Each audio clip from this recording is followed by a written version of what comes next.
now then. Okay.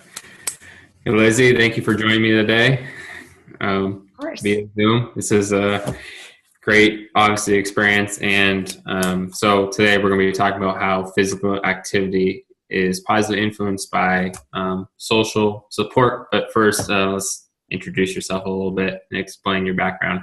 Okay, so my name is Lizzie Orman. I'm a master's student at the University of Denver. My undergraduate degree is in athletic coaching education at West Virginia University. I've coached anywhere between the ages of 5 and 18. I've coached swimming, soccer, basketball. I've coached football classes, volleyball classes, and I'm currently a personal trainer at a private training gym with clients aging between around 11 to 79. It's a little bit of a range. A huge range. Yeah. Okay, so in your personal experience, how has social support influenced you or influenced your clients you've been working with? So personally for myself, social support was huge when it came to athletics in general for me.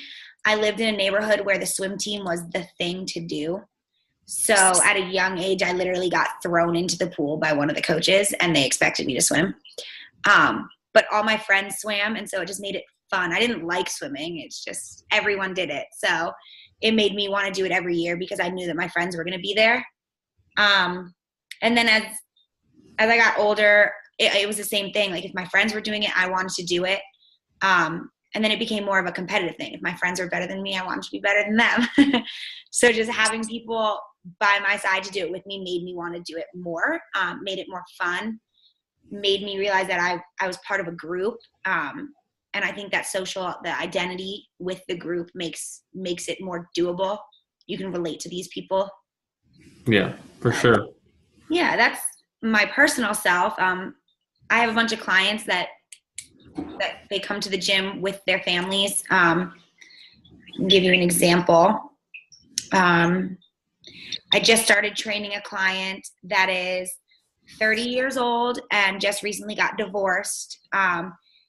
And she gained a ton of weight, moved back in with her mother, who was my client first, and couldn't figure out what to do next with her life. And so her mom actually convinced her to come in and work out with her. And since she started working out with us, she's lost 15 something pounds. She loves working out again. She got a new job. She's happy.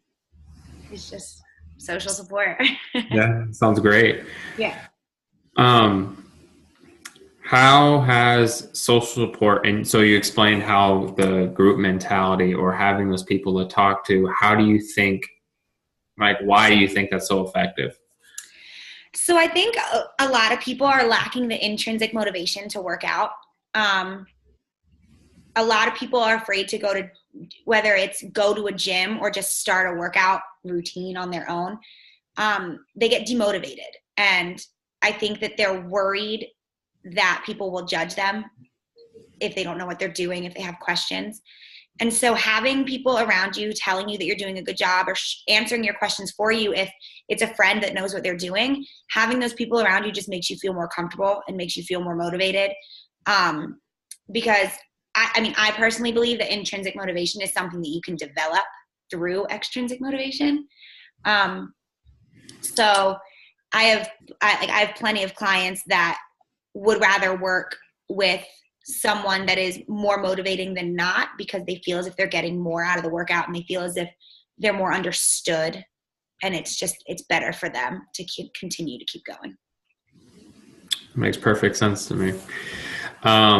So for my program, it's an online based program, so you're not physically there with them. And a lot of times people don't have that people to physically support them. And that's why they don't work out, because like you said, going to the gym can be intimidating. It can be scary because you don't know what you're doing. And then you have all these people that could be judging you because you don't know what you're doing.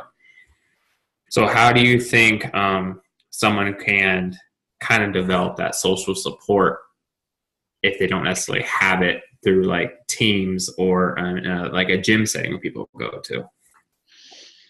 That is a good question. So one thing that I've personally never been into, but I've seen it work for other friends and clients, is kind of the online challenges almost. There are a lot of personal trainers out there now that do monthly challenges that have blogs connected to them or have subscriptions connected to them where they can send advice to their clients and clients can answer questions for them, or clients can answer questions for each other.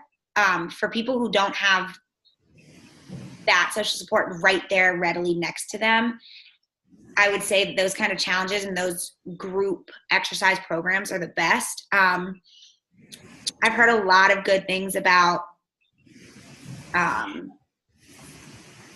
like, I kind of want to give an example of like a running troop, how a neighborhood gets a group of people together and does just runs. I've never done that. I don't like running, but apparently just finding anything, whether it's two people that are your neighbors that would just go on a walk with you. Apparently that kind of stuff helps. I don't know if that answered your question. I kind of went on a rant there.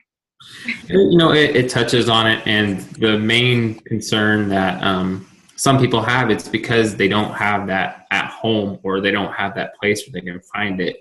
Right. It's harder for someone to, feel supported. Right. And let's bring my next question. How do you think social support can be effective on an online setting? So Facebook, I do. groups, other kind of things. I really do. And maybe I just have high hopes for society, but assuming that the right person has the right time and puts in the right time. For instance, say I'm working on a similar project as you are, and say it kind of started to blow up. Would I have the time and money to spend all my focus on, literally my job would be to motivate these people. Your job would be to motivate these people. And so I don't think it's a matter of that. I don't think it's a question of, would it be beneficial if it was online? I think it would be, would you be able to make it beneficial if it was online? So it's more about the person. Mm-hmm. I think if someone wanted to do that, if someone wanted to take an online program and literally make their job to motivate people, it would be completely beneficial. Oh yeah. You would be an online personal trainer. Exactly. Yeah. Now, at the same time, unfortunately, in our society, online can be a negative place as well as positive. What roles do you think social support can have for that? Because someone's telling you that you're not good enough because you don't fit the mold, right? That you're sedentary. You don't know anything about workout. You don't take your shirt off when you work out. You're not that person. How can social support help you think, or help someone who is going through a situation like that? So I actually did read an article on something similar a while ago, and I wish I had time to pull it up. I could, but I'm not going to. Like I said before, there's the idea of social identity. And so I have this image of myself, but say I still played basketball and I had my team, I wouldn't identify as myself. I would identify with the team. And so that's what social support does, is it takes away the identity of self and puts you into a group. This group likes to exercise. This group likes to do this. So you're no longer focused on the fact that you didn't like to exercise or you don't feel comfortable doing this, because this is what the group is doing and you are the group. In simplest terms. Makes perfect sense. And, the studies that I've been reading, I'm sure what you have found too, is social support does have a positive influence, whether it's, people in your neighborhood, like you kind of touched on, or raised off a team, or people you go to the gym with, or, hopefully for mine, people you work out at home with. It's that environment that creates a positive atmosphere. Yeah. So for those who are looking for someone to find social support in, like we touch on neighborhoods, you ask around, you ask people who are similar to you. What do you think the most effective way is? Well, finding what you're into is obviously the first thing. So that's a question you have to ask yourself. I know that depending on where you live and the resources you have, online is great. My mom wanted to take up tap dancing, and she literally looked on a neighborhood listserv and found people who were going to a tap dancing class. Don't know how that happened so easily, but finding out what the people in your neighborhood are doing, that's the scariest part, is really just putting yourself out there. Mm-hmm. So whether it's finding other people who don't do much and starting it yourself, or like I said, going on a listserv and finding a beginner class where you know there's going to be people like you there. But I'd say the first step is finding what you truly want to do, and then trying to find people online and right next door to you, or just playing in a park one day when you drive by. That will help you reach that goal. Pretty simple, but a lot of people, they get it. Simple. Yeah.